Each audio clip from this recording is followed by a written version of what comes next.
Anak ini memberikan buah mangga kepada ibunya karena ibunya hari ini berulang tahun, bro. Melihatnya ibunya ini sangat senang meskipun anak ini adalah anak tirinya, tapi dia sangat menyayanginya.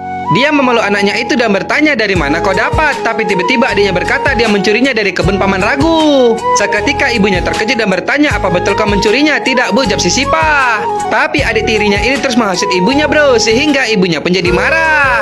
Ibunya menyuruhnya bersumpah, tapi anak ini hanya diam sehingga ibunya menamparnya. Kemudian ibunya mengambil sebuah kayu dan memukuli anak itu, bro. Melihatnya adik tirinya ini pun sangat senang, sedangkan si Sipa dia hanya diam tidak menjawab ibunya sedikit pun. Bahkan ketika ibunya itu mengusirnya, dia sama sekali tak melawan dan pergi begitu saja. Selang tak berapa lama si ibu menjumpai Paman Ragu ini, dia mengembalikan mangganya, bro.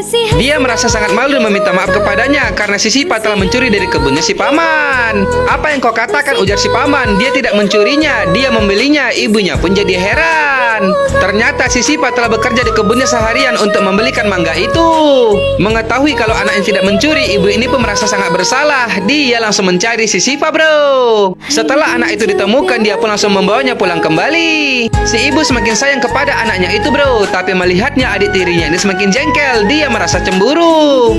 Namun selang tak berapa lama musibah terjadi. Penduduk setempat di sana mengusir mereka semua karena mereka adalah imigran gelap. Rumah-rumah mereka dibakar oleh penduduk setempat, bro, sehingga semua orang pun jadi panik. Si Sipa berusaha mencari ibunya, tapi Paman Ragu menghentikannya karena keadaan di sana sangat bahaya. Lalu si Paman mengajaknya pergi. Tapi di saat itu adik tirinya melihat si Sipa menaiki sampan.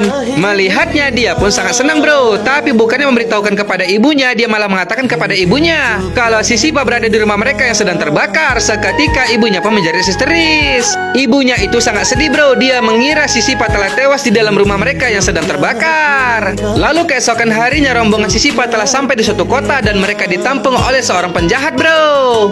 Mereka semua ditawari pekerjaan dan tempat tinggal oleh penjahat itu agar mereka bisa hidup. Setelah itu mereka pun disuruh tanda tangan untuk bisa mendapatkan pekerjaannya. Namun ketika ingin memberi tanda tangannya, Paman Ragu jadi heran karena kertas mereka kosong. Dia tidak bodoh, dia tak mau menandatanganinya dan ingin bekerja di tempat lain saja. Bahkan dia mengajak kelompoknya agar tidak menandatanganinya, bro. Tapi melihatnya bos penjahat ini malah menyuruh anak buahnya untuk mengurus mereka. Tanpa kata sedikit pun si Brewa itu membawa anaknya Paman Ragu, dia menjatuhkannya. Kemudian dengan kejam si Brewa itu memukuli pria itu di hadapan mereka semua sampai dia tak bernyawa lagi, bro. Dan karena takut akan dihabisi, dengan terpaksa mereka semua pun bekerja dengan penjahat ini. Sedangkan si Sipa beserta anak-anak kecil yang lainnya disuruhnya bekerja untuk menyelundupkan barang-barang ilegal mereka. Semenjak itu setiap hari mereka pun bekerja dengan mengikuti perintah para penjahat. Dan akibatnya mereka sering dikejar-kejar polisi dan tak jarang juga mereka ketangkap dihajar oleh para polisi itu. Tak terasa 10 tahun pun telah berlalu, bro. Si Sipa telah menjadi seorang pria dewasa dan sangat pemberani. Dia sering menghajar para preman lain yang ingin menghalangi pekerjaan mereka. Lalu terlihatlah wajahnya yang ganteng. Wow, kembaranku juga nih, bro. Hahaha.